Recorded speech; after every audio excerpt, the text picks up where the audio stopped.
નમસ્તે દોસ્તો, આજે આ વિડીયો જે છે એ કોઈ એન્ટરટેનમેન્ટ માટે નથી, પણ સમાજમાં ઘણા બધા વ્યક્તિઓને વારંવાર તકલીફ થતી હોય છે, જેમ કે બ્લડ પ્રેશર વધવું ઘટવું, માથાનો દુખાવો થવો, ઊંઘ ના આવી, તેમજ બેચેની થવી અને ચક્કર આવવા. આ દુખાવો થવાના કારણોમાં ઘણી વખત રિપોર્ટો કરાવો તો તે પકડાતા નથી. એ રિપોર્ટો નોર્મલ આવે છે અને દવા કરવામાં આવે છે, જેમાં એસિડિટીની બ્લડ પ્રેશરની દવા કરવામાં આવે છે અને એ દવાથી ટેમ્પરરી કંટ્રોલ થઈ જાય છે અને પછી ફરી થાય છે. તો આવી બીમારીમાં પાછું શું, શરીરની તપાસ કરાવવામાં આવે, જેમાં એક્સરે કરાવવામાં આવે, સીટી સ્કેન કરાવવામાં આવે. તો માથાના દુખાવામાં સીટી સ્કેન નોર્મલ હોય છે. બ્લડ પ્રેશરની જે રિપોર્ટો કરાવવામાં આવે, જેમ કે હૃદયના ECG, કાર્ડિયોગ્રામ છે, એ બધા રિપોર્ટ નોર્મલ આવે છે. કિડનીના રિપોર્ટ પણ નોર્મલ આવે છે, પણ છતાં પણ આ બંધ બીમારી થાય છે અને આવા દર્દીઓ ઘણી વખત બહુ બધા હેરાન થતા હોય છે. તો આના મૂળ કારણોમાં આપણે જાણવું જરૂરી છે. હમણાં રિસેન્ટલી ગુજરાત સમાચારની બુધવારના દિવસે જે એક સદ્દલ કરીને જે પૂર્તિ આવે છે, જેમાં દેવેશ મહેતા, જેમની એક કોલમ આવે છે ગોચર અગોચર, તેમણે બહુ સારી રીતે રજૂ કર્યું છે કે શરીરમાં આવી તકલીફ જે થાય છે એ તકલીફોના કારણો શું છે. એમને અલગ અલગ જે વૈજ્ઞાનિક છે, જે ડૉક્ટરો છે, એમને જે રિસર્ચ કર્યું છે, એ રિસર્ચનો ડેટા રજૂ કર્યો છે. એ ડેટા વિશે આપણે થોડી ચર્ચા કરીએ. જે એક બેન્જામિન વોકર નામના જે સાયન્ટિસ્ટ અને જે હતા ડૉક્ટર, એમને એમની બુક એન્સાઇક્લોપીડિયા ઓફ હિસ્ટોરિક મેનમાં એક જણાવ્યું છે કે શરીરમાં મોટા ભાગની થતી બીમારીઓની પાછળ વિચાર, ભાવ અને સંવેદના જે વ્યક્તિ સાથે જોડાયેલી હોય છે, આજુબાજુના તેમજ વાતાવરણ સાથે જોડાયેલી હોય છે. એટલે કે આપણી આજુબાજુ વાતાવરણ યોગ્ય હોય, વ્યક્તિઓનો સંગ સારો હોય, તો એ વિચારો પર અસર કરે છે, એ ભાવના પર પણ અસર કરે છે અને સંવેદના, અને આ બધી બાબતો પર અસર કરે છે, જેની પ્રતિક્રિયામાં શરીર પ્રતિક્રિયા આપે છે. આ પ્રતિક્રિયા એટલે કે બ્લડ પ્રેશર વધવું, ઘટવું, માથું દુખવું, ઊંઘ ના આવી, સારી ઊંઘ આવી, મન ખુશ થઈ જવું, હેપીનેસ થઈ જવું. અને જો માની લો કે નેગેટિવ હોય તો ઘણી વખત થાઇરોઇડની તકલીફ થવી, ડાયાબિટીસની અસર થવી, બ્લડ પ્રેશરની અસર થવી, આ બધી તકલીફો થતી હોય છે. તો જે બેન્જામિન વોકરના જે સ્ટડીમાં જણાવવામાં આવ્યું હતું કે મોટાભાગની જે બીમારીઓ જે થાય છે, જે શરીરમાં પાછળથી જોવા મળે છે, પણ શરૂઆતના તબક્કામાં એ મન સાથે જોડાયેલી છે, જેમાં ખાસ કરીને વિચારો, લાગણીઓ સાથે જોડાયેલી છે અને ઘટનાઓ સાથે. એવી રીતે એક અમેરિકન સાયકાટ્રિસ્ટ જે એલેક્ઝાન્ડર સાયમન કરીને હતા, તેમને ફિઝિયોલોજી ઓફ ઇમોશન નામની જે બુક છે, તેમાં રિસર્ચ કરીને જણાવેલું છે કે લાગણી એટલે કે ઇમોશનમાં જે લોકો સાથે જોડાયેલા આપણા ઇમોશન, આજુબાજુના વાતાવરણ સાથે જોડાયેલા ઇમોશન, જે પોઝિટિવ અને નેગેટિવ બંને હોય છે. તો આ ઇમોશન એકચ્યુઅલી આપણા શરીર પર કઈ રીતે અસર કરે છે એ તેમણે બહુ ડિટેલમાં જણાવેલું છે. જનરલી આપણે એવું કહીએ છીએ કે હાર્ટ એટેક આવ્યો એટલે હૃદય નબળું હતું, એવું જરૂરી નથી.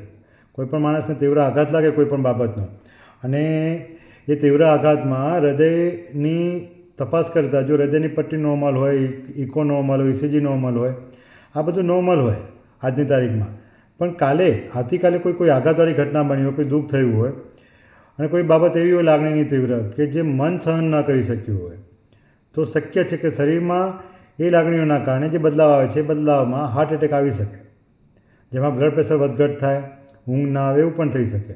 ક્યારેક માણસ ચક્કર ખાઈને પડી જાય, અથવા માની લો કે બ્લડ પ્રેશર વધે અને લકવા થઈ જાય, એવું પણ થાય. પણ મોટાભાગના કિસ્સામાં શરૂઆતના તબક્કામાં શરીરમાં જે બદલાવ આવે છે, જે મનને નુકસાન થવાથી, તો એમાં એક ઊંઘ ના આવી, માથું દુખવું, શરીરમાં બેચેની થવી, બ્લડ પ્રેશર વધઘટ થવું, ચીડચીડાપણ થવી, આ શરૂઆતના પ્રારંભિક તબક્કાના લક્ષણો છે, જે એકચ્યુઅલી લોકોને ઓળખી શકાય અથવા લોકોને ઓળખતા આવડી જાય તો શક્ય છે કે એની સારવાર બહુ જલ્દી લઈ શકે અને જલ્દી એ કંટ્રોલમાં આવી શકે. નહીં તો આના કારણે શું છે કે ભવિષ્યમાં ઘણા બધા લક્ષણો ઊભા થતા હોય છે.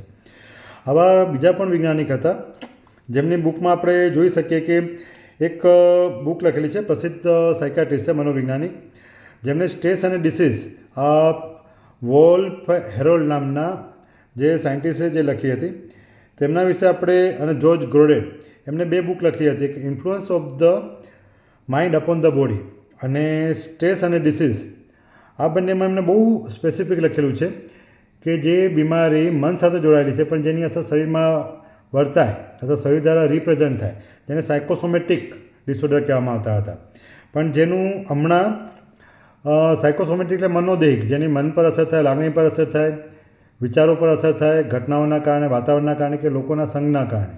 તો જેની અસર શરીર ઉપર પડે, ચહેરા પર પડે, લાગણીઓમાં અસર થવાના કારણે શરીરમાં પણ બીજી બીમારીઓ પણ થઈ શકે જો એ નેગેટિવ હોય તો એમના તરફથી એવું મંતવ્ય છે, જણાવ્યું છે કે મોટાભાગના જે રોગો છે એ દુર્ભાવનાના કારણે થાય છે. એટલે કે ખરાબ વાતાવરણ કે ખરાબ લોકોના સંગના કારણે કે ખરાબ લાગણીઓના અનુભવ ન થવાના કારણે, અથવા જે લાગણીઓ છે જે આપણને યોગ્ય ન હોય, જે લાગણીઓ આપણા માટે હેલ્ધી ન હોય, એવી લાગણીઓ જ્યારે આપણે અનુભવતા હોઈએ, એ લાગણીઓ જે અનુભવ જેના કારણે મોટાભાગની બીમારીઓ થાય છે, જેમાં ખાસ કરીને ગુસ્સો, ડર, અસલામતી, પ્રેમનો અભાવ, લાગણીનો અભાવ, કોઈકની સાથેનો હૂંફનો અભાવ, કોઈકની સાથે સિક્યુરિટી ન અનુભવી અથવા સિક્યુરિટી અનુભવી, આ જે લાગણીઓ જે છે એ લાગણીઓના કારણે જે શરીરમાં બદલાવ આવે છે, એ લાગણીઓના કારણે સૌપ્રથમ તો મનમાં એટલે કે માઇન્ડમાં કેમિકલ ચેન્જીસ થતા હોય છે. આ કેમિકલ ચેન્જીસ એ આખા શરીર પર જેની ઇફેક્ટ થાય છે. જેમ કે આપણે સોફ્ટવેર અને હાર્ડવેર કહીએ.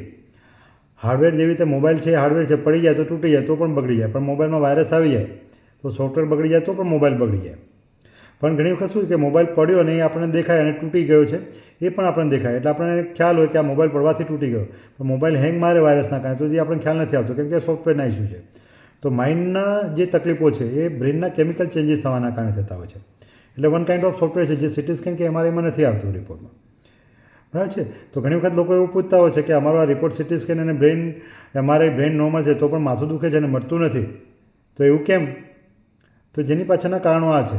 ઘણા લોકો એવું કહે છે કે મારા છાતીની પટ્ટી નોર્મલ છે, કિડનીના રિપોર્ટ નોર્મલ છે, લોહીના રિપોર્ટો નોર્મલ છે, તો પણ મારું બ્લડ પ્રેશર વધઘટ થઈ જાય છે.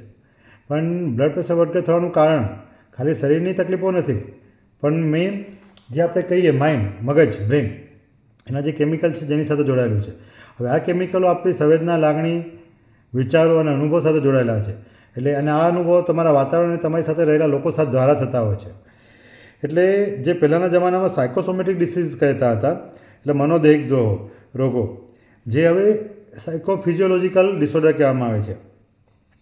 જનરલી એ ટાઈમે જે તપાસ કરવામાં આવી હતી, જે રિસર્ચ કરવામાં આવ્યું હતું, એ તરફથી એવું જાણવામાં આવે છે કે મોટાભાગની લાગણીઓ મનમાં થતી હોય છે આજુબાજુના વાતાવરણ અને લોકો સાથે. એ લાગણીઓની અસર સીધી શરીર દ્વારા રજૂ થતી હોય છે કે મનમાં કોઈ કેમિકલ ચેન્જીસ થયા તો એ પ્રેઝન્ટ કઈ રીતે થાય છે? તો શરીર દ્વારા. તો જ્યાં શરીર દ્વારા જે પ્રેઝન્ટ થાય છે એ પોઝિટિવ અને નેગેટિવ બંને ઇફેક્ટ હોય છે. હવે આ રોગો થવાનું કારણ શું? જેમ કે માની લો કે બ્લડ પ્રેશર વધ્યું, પણ બ્લડ પ્રેશર વધ્યું અને માણસને અચાનક માથું દુખવા લાગ્યું, અથવા માની લો કે બ્લડ પ્રેશર ઘટી ગયું કોઈ કારણોસર, લડાઈ ઝઘડા થયા, કોઈ ચિંતા થઈ, કોઈકનો ડર લાગ્યો, સપોઝ માની લો કે મા બાપ ઝઘડાય છે અથવા બાજુ પાડોશીમાં કોઈ ઝઘડાય છે અને બાળકને અચાનક જ ડર લાગવા લાગ્યો અને બ્લડ પ્રેશર ઘટી જાય અને બેભાન થઈ જાય. તો આ એક એડપ્ટિવ અને પ્રોટેક્ટિવ મિકેનિઝમ છે જે પણ માઇન્ડ એબનોર્મલ રીતે શીખી રહે છે. જેમ કે ડર લાગે છે, હવે કોઈ એવો ડર છે કે જ્યાં લડાઈ ઝઘડા થાય ત્યાં સહન પણ નથી થતું અને ડર પણ એટલો લાગે છે કે માણસ શું કરી લે અને શું કરવું એને જજમેન્ટ ના આવે, પણ એ ડરના કારણે જો બોડીમાં બ્લડ પ્રેશર વધે અને નસ ફાટી જાય અથવા હાર્ટ એટેક આવે અને માણસ મરી જાય, અથવા માણસે ડરના કારણે સુસાઇડ કરી લે, એ ન થાય એટલા માટે એક એડેપ્ટિવ સિસ્ટમ માઇન્ડ ડેવલપ કરે છે, જે પ્રોટેક્શન માટે પણ કામ લાગે છે શરૂઆતના તબક્કામાં. જેમ કે આવું થાય ત્યારે બ્લડ પ્રેશર વધીને નસ ફાટી જાય, એની જગ્યા પર માણસનું બ્લડ પ્રેશર ઘટે અને માણસ બેભાન થઈ જાય. તો જે ડર લાગે છે, જે ઘટના છે, એ ઘટનાથી થોડા ટાઈમ માટે એનું શરીર અને મન જે ડરતું હતું એ ઘટી જાય અથવા એ દબાઈ જાય. એટલે બીજી અસર જે સાઈડ ઇફેક્ટ જે શરીર પર પડે છે એ ન પડે. પણ આટલો બધો ડર અને આટલું બધું નેગેટિવ ઇમેજ અથવા નેગેટિવ લાગણીઓ ક્યારે થાય એ પણ જાણવું બહુ જરૂરી છે. કેમ કે દરેક વખતે આ મિકેનિઝમ શરીર માટે કામ નથી કરતી. ક્યારેક ક્યારેક એ વસ્તુ બીજી રીતે પણ નુકસાન કરે છે. તો ઘણી વખત આ વૈજ્ઞાનિકોએ આ બીમારીઓને સેલ્ફ ઇન્ડ્યુસ ડિસીઝ પણ કહે છે. મોટાભાગે જે શરીરમાં તકલીફો ઊભી થાય છે એની પાછળની જે લાગણીઓ છે એ લાગણીઓમાં, નેગેટિવ લાગણીઓમાં ક્રોધ, ભય, ચિંતા, આ ત્રણ વસ્તુ બહુ મહત્ત્વની નેગેટિવ લાગણીમાં ગણાય છે.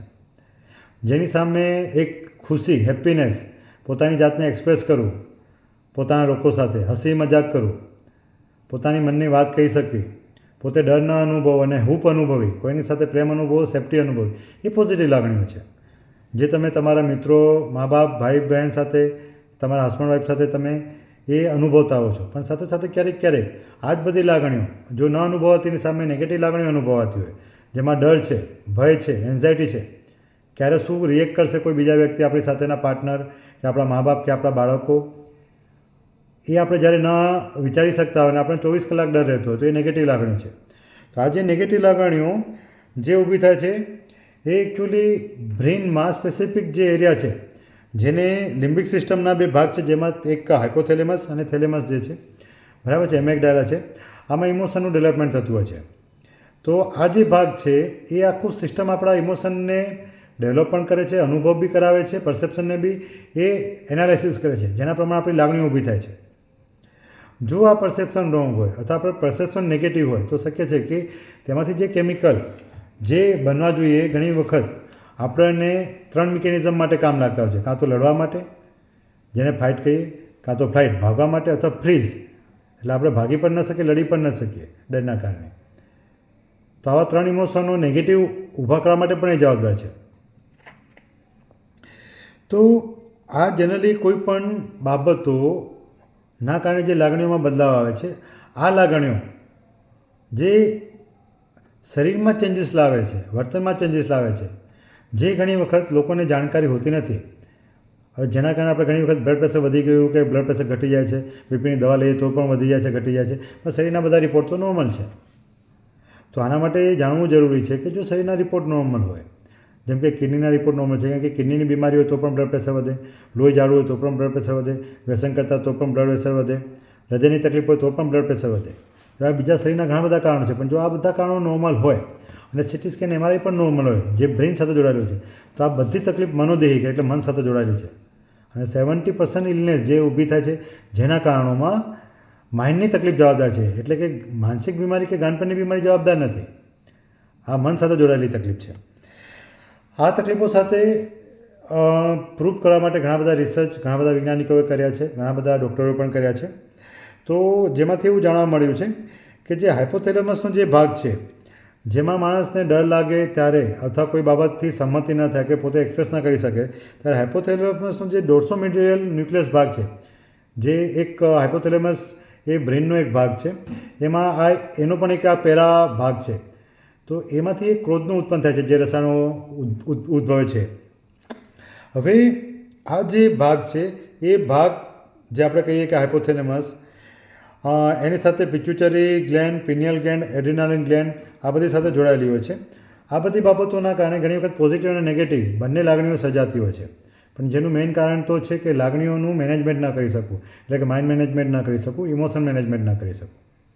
એટલે બીજી કોઈ ઘટના બહાર બને છે એ વ્યક્તિ સાથે કે કંઈ સંબંધો સાથે કે લોકો સાથે, જેને આપણે ડરના કારણે પ્રોપરલી મેનેજ નથી કરી શકતા અને આપણું રિએક્શન કાં તો સપ્રેસ થઈ જતું હોય છે તો ખોટી રીતે એક્સપ્રેસ થતું હોય છે, એને આપણે સમજી નથી શકતા ત્યારે.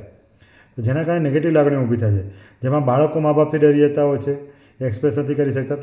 હસબન્ડ વાઈફ હોય તો ઘણી વખત એક જણ પોતાની લાગણીઓ એક્સપ્રેસ ના કરી શકે. ઘણી વખત એવું થાય કે સમાજમાં પણ એમ્પ્લોય અને એમના આસિસ્ટન્ટ અથવા એમનું જે એમ્પ્લોય હોય છે અને એમના બોસ છે એની સાથે યોગ્ય વસ્તુ હોવા છતાં પણ એ એક્સપ્રેસ ના કરી શકે. ત્યારે આ બધી તકલીફો એમના ઇમોશન જે હોય છે, ઇમોશન દબાવવાના કારણે જે બ્રેઇનના કેમિકલ ચેન્જીસ થાય છે જેના કારણે થાય છે, જેમાં બ્લડ પ્રેશર વધુ લાંબા ટાઈમે, ડાયાબિટીસ થવી, વાળ સફેદ થઈ જવા, આંખોની આગળ કુંડાળા થઈ જવા, મેદસ્વીપણું થવું, બરાબર છે, હાથ પગમાં સોજા આવવા, કિડની પર અસર થવી, બ્લડ પ્રેશર થવું, આ બધી તકલીફો થાય છે. ઘણી વખત સ્કિનનો કલર પણ બદલાઈ જાય છે. આ બેઝિક વસ્તુ છે. જો આપણે એના રૂટ કોઝ એટલે કે એના મૂળ કારણો વિશે આપણે જો જાણતા હોઈએ તો આપણે એને ઇમોશનને મેનેજ કરી શકીએ, લાગણીઓને મેનેજ કરી શકીએ, તો શક્ય છે કે આપણે આ જે નેગેટિવ ચેન્જીસ થાય છે એને એટલીસ્ટ આપણે કંટ્રોલ કરી શકીએ. આ નેગેટિવ ઇમોશનને કંટ્રોલ કરવા માટે ઘણી બધી એક્સરસાઇઝ પણ છે, કેમ કે આપણે માઇન્ડને તો તરત કંટ્રોલ કરી નથી શકવાના ડર લાગે ત્યારે.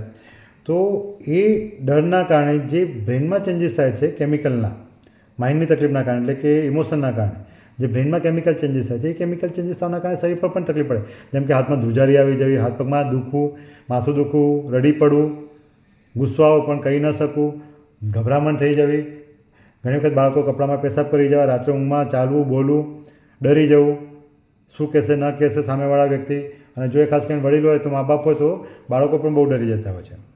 તો આ ટાઈમે માઇન્ડને કંટ્રોલ ન કરી શકાય તો આપણે જે બોડીમાં રિએક્શન આવે છે એને આપણે કંટ્રોલ કરી શકાય. આ બોડીમાં રિએક્શન કરવામાં જે રિએક્શન આવે છે, જેમ કે ડરી જવું, ધ્રુજારી આવી જાય, પેશાબ થઈ ગયો તો એને કંટ્રોલ કરવા માટે ઘણી બધી એક્સરસાઇઝ છે, જેમાં આપણે બોડીને રિલેક્સ કરીએ તો રેસિપ્રોકલ માઇન્ડના રસાયણો પણ ઘણી વખત નોર્મલ થવા લાગે. જેમ કે ધ્યાન છે, યોગ છે, રિલેક્સેશન થેરાપી છે, બાયોફીડબેક મિકેનિઝમ છે, બરાબર છે. પછી ફિઝિકલ એક્સરસાઇઝ છે, રનિંગ છે, સ્વિમિંગ છે, સ્પોર્ટ્સ છે, મ્યુઝિક છે. જો તમે આ વસ્તુ કરો તો એનાથી પોઝિટિવ ઇમોશન તમારા ક્રિએટ થાય, પોઝિટિવ પરસેપ્શન આવે, તો શક્ય છે કે જેના કારણે બ્રેનના કેમિકલ પણ ચેન્જીસ થાય. તો આવી ઘણી બધી બાબતો છે જે તમે પ્રોફેશનલ સાયકેટ્રિસ્ટ પાસે અથવા ક્લિનિકલ સાયકોલોજીસ્ટ પાસે શીખી શકો છો. એટલે સાયકેટ્રિસ્ટ એટલે એવું જરૂરી નથી કે માનસિક બીમારી છે. મોટાભાગની શરીરની જે બીમારી થાય છે એ મોટાભાગની બીમારી મન સાથે જોડાયેલી હોય છે, જેની અજ્ઞાનતા અથવા અસ્વીકૃતિ અથવા જાગૃતિનો અભાવ, જેના કારણે ઘણી વખત બીમારીઓ બહુ વધી જતી હોય છે. ત્યારે આપણે ફિઝિશિયન પાસે જતા હોય છે, જેની શરીરની જે નુકસાન થયું છે એને ભરપાઈ કરવા માટે. એનું મૂળ કારણ જો માઇન્ડ હોય તો આપણે એ પણ ચેન્જ કરવું પડે અને સમજવું પડે. કેમ કે જો આપણે જાણીએ તો એને આપણે સમજવાની કોશિશ કરવાની, સમજીશું તો જ એ બદલાવ આવશે. બાકી તો આપણને પોતાને પણ તકલીફ થાય ને આપણી સાથેના આજુબાજુના આપણા પોતાના સગા સંબંધી અને પાર્ટનર અથવા બાળકોને આપણા એ સ્વભાવ અને એ ડરના કારણે અથવા એ નેગેટિવ ઇમોશનના કારણે આપણા પોતાના લોકો પર ઘણી વખત નેગેટિવ ઇમ્પેક્ટ પડતો હોય છે. અને મોટાભાગના સંબંધોમાં અને બાળકો પર થતી અસરોમાં ઘણી વખત પોતાના સગાવાલાના આ નેગેટિવ ઇમોશનના કારણે ઘણી બધી તકલીફો ઊભી થાય છે. ઘણી વખત આપણે એવું માનીએ છીએ, બહુ જૂના એક તત્વચિંતક આપણે જે એરિસ્ટોટલ જે જાણીએ છીએ એરિસ્ટોટલ વિશે, એમણે બહુ સારી વાત કરી હતી કે the mind has the same command over body as the master over the slave. એટલે મનનો શરીર પર એટલો બધો પ્રભાવ છે જેટલો માલિકનો એક નોકર ઉપર. એનો મતલબ કે આપણું માઇન્ડ આપણા શરીરને કેટલી હદ સુધી કંટ્રોલ કરી શકે છે જો આપણે જાગૃત ના હોઈએ તો. આપણે આપણી લાગણીઓથી અવેર ના હોય, આપણે એને આપણી લાગણીઓને મેનેજ ના કરતા શીખ્યા હોય તો, જેને માઇન્ડ મેનેજમેન્ટ કહેવામાં આવે છે. અમારા પ્રોફેસર ડૉક્ટર સામાણી સરે એક બહુ સારો શબ્દ યુઝ કર્યો છે કે mind management. Mind management, emotion management. તો માઇન્ડ મેનેજમેન્ટ કરવું બહુ જરૂરી છે. એક બીજી વસ્તુ એ પણ જાણવાની જરૂરી છે કે લોકો ઇમ્યુનિટી વધારવા માટે પાવડરનો યુઝ કરે છે, પ્રોટીન પાવડરનો યુઝ કરે છે, ફ્રૂટનો યુઝ કરે છે, એક્સરસાઇઝનો યુઝ કરે છે, બરાબર છે. તો એ જેની પોઝિટિવ ઇમ્પેક્ટ તો છેલ્લે માઇન્ડ ઉપર જ પડે છે. જે હેપી હોર્મોનનું ડેવલપમેન્ટ થાય છે આ બધી બાબતોના કારણે, જેમ કે રનિંગ કરવાથી, મ્યુઝિક સાંભળવાથી. તો છેવટે માઇન્ડ જો હેપી હોય તો તમારી ઇમ્યુનિટી પણ સારી રહેવાની છે. હા, એક્સરસાઇઝ કરી, મ્યુઝિક સાંભળવું, ડાન્સ કરો, લોકો સાથે હળવું મળવું, પોતાના સગા સંબંધીઓ સાથે સમય પસાર કરો, સારી મેમરી ક્રિએટ કરવી, નવું શીખવું, એનાથી માઇન્ડના પોઝિટિવ હોર્મોન જે હેપી હોર્મોન છે એ ડેવલપ થતા હોય છે. એ હેપી હોર્મોન ડેવલપ થાય એટલે એ માઇન્ડને જ એક પોષણ મળી રહ્યું છે સારું. એટલે માઇન્ડ જો ખુશ હોય અથવા માઇન્ડથી તમે હેપ્પી હો તો ઇમ્યુનિટી તમારી સારી જ રહેવાની છે. ઘણી વખત સારું ફ્રૂટ ખાવાથી પણ એ બ્રેઇનના હોર્મોન વધતા હોય છે. પણ જો માની લો કે તમે સારું ખાઓ છો, એક્સરસાઇઝ કરો છો, બધું જ કરો છો, પણ તમે માઇન્ડનું કેરિંગ નથી કરતા, એટલે મનને નથી સાચવતા, તમારી લાગણીઓ નથી સાચવતા, તમે એને ઓળખતા નથી, તમે એનાથી જાગૃત નથી પોઝિટિવ અને નેગેટિવ લાગણીઓથી, તો શક્ય છે કે તમારું માઇન્ડ એમાં નેગેટિવ લાગણીઓ સર્જાવાની શક્યતા બહુ છે અથવા તમારું રિએક્શન બહુ નેગેટિવ થવાની શક્યતા છે. તો વ્યક્તિનું જે ઇમ્યુનિટી છે એ માઇન્ડ સાથે જોડાયેલું છે. ખોરાક, એક્સરસાઇઝ એ પછી આવે છે. ઘણા લોકો એવું માને છે કે સારો ખોરાક ખાવાથી, એક્સરસાઇઝ કરવાથી ઇમ્યુનિટી સારી રહે, એવું જરૂરી નથી. કેમ કે આપણા કોવિડમાં આપણે જોયું છે એક્સરસાઇઝ કરવાવાળા લોકો, સારું હેલ્ધી ખાવાવાળા લોકો, જે આપણે એમ કે ગોલ્ડન પ્લેટમાં જમવાનું જેને મળી રહેતું હતું, એવા લોકોને જ્યારે કોરોના થયો તો એવા લોકો ડરના કારણે, ઇમ્યુનિટી ડાઉન થવાના કારણે અથવા વ્યસનના કારણે ઇમ્યુનિટી ડાઉન થઈ હોય તો એ લોકો ગુજરી ગયા છે. જ્યારે એવા લોકો છે કે બહુ મોટી એજમાં હતા, જેમને મલ્ટિપલ તકલીફ પણ થઈ હતી, પણ એ લોકો ડર્યા ન હતા. એમને પોતાના પર વિશ્વાસ હતો, પોતાના કુટુંબના લોકો માટેની સાથે જોડાયેલી લાગણીઓ હતી, હૂપ હતો. એ લોકો ખરાબમાં ખરાબ કન્ડિશનમાં પણ બચી ગયા, કેમ કે એમની રોગ પ્રતિકારક શક્તિ એમને સાથ આપેલી છે. દવા બી ક્યારે કામ કરે? જ્યારે તમારી રોગ પ્રતિકારક શક્તિ, એટલે કે તમારી અંદર સૈનિકો તો હોવા જોઈએ લડવા માટે. આપણે દવાઓ કરવી એટલે વન કાઇન્ડ ઓફ આપણે એક સાધન સામગ્રી પહોંચાડીએ છીએ લડવા માટે. લાઈક આર્મીવાળા લોકોને બંદૂક જોઈએ, ગોળીઓ જોઈએ, એ રીતે આપણે જે કહીએ, પણ આર્મી માટે લડવા માટે માણસો તો જોઈએ ને, પ્લેન જોઈએ, તો એ બધી વસ્તુ તો જોઈએ, એ સાધન સામગ્રી છે. તો દવાઓ એ રીતે કામ કરે છે, પણ એને લડવા માટે જે શરીરમાં જે આપણે આરબીસી, ડબલ્યુબીસી, પ્લેટલેટ જોઈએ, એ ઇમ્યુનિટી સારી હોય તો જ ટકી રહેવાના છે. તો ઇમ્યુનિટી સારી હોય તો આ બધા રક્તકણો જે છે, એ પણ સારા રહી શકે. બરાબર. એના માટે ઇમ્યુનિટી બહુ જરૂરી છે. મારું આ બાબતમાંથી કહેવાનો મતલબ એ જ હતો કે એંગર ને આ બધી બાબતો, લાગણીઓ બધી બહુ મોટી નુકસાન કરે છે નેગેટિવ માણસો. અને નેગેટિવ ઇમોશન એ એકચ્યુઅલી આજુબાજુના લોકો અને તમારા વાતાવરણથી જોડાયેલી છે, અને બીજું કે તમારા સ્વભાવ સાથે પણ જોડાયેલું છે.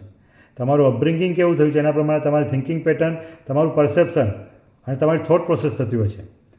એટલે તમારું અપબ્રિંગિંગ કયા વાતાવરણમાં, પેરેન્ટ્સનો નેચર કેવો હતું, તમારું વાતાવરણ કેવું હતું, એના પ્રમાણે તમારી પર્સનાલિટી પણ ડેવલપ થતી હોય છે.